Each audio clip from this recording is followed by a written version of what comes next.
এই সমাজে যাতে দুর্বৃত্ত, দুর্নীতিবাজ, ডাকাত, সন্ত্রাসী তাদের রাজত্ব যেন না হয়, আইনের শাসন প্রতিষ্ঠা করাই ছিল আমাদের লক্ষ্য।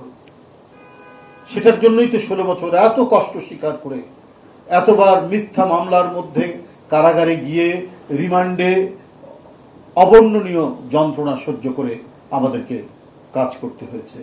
বিএনপির নেতা কর্মী এবং যারা গণতান্ত্রিক সংগ্রামে ছিলেন, সমমনা রাজনৈতিক দলগুলো, তারাও সেই দায়িত্ব পালন করেছে।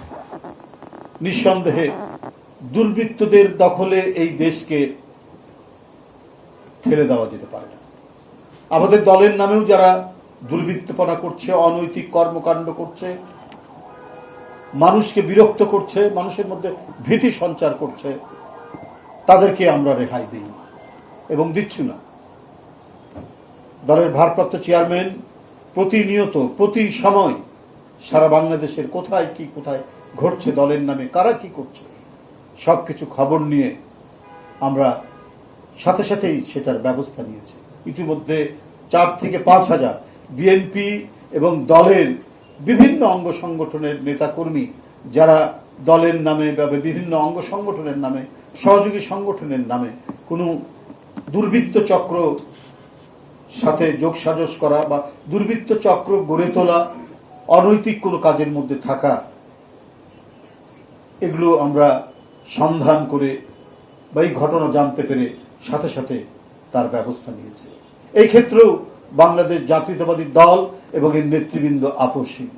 বিএনপির ভারপ্রাপ্ত চেয়ারম্যান একেবারে জিরো টলারেন্স নিয়ে এই কাজটি করেছেন। বিভিন্ন পত্রিকার অনলাইনেও এসেছে, বনানী থানা যুবদলের আহ্বায়ক মনির হোসেনের নেতৃত্বে একদল ব্যক্তি গতকাল মঙ্গলবার রাতে জাকারিয়া হোটেলে ঢুকে নারীদের উপর হামলা চালায়। এই ছবি বিভিন্ন জায়গায় এসছে।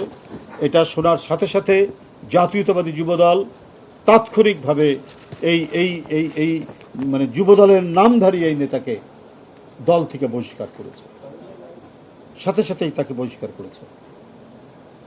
এই দৃষ্টান্ত স্থাপন করেছে জাতীয়তাবাদী যুবদল।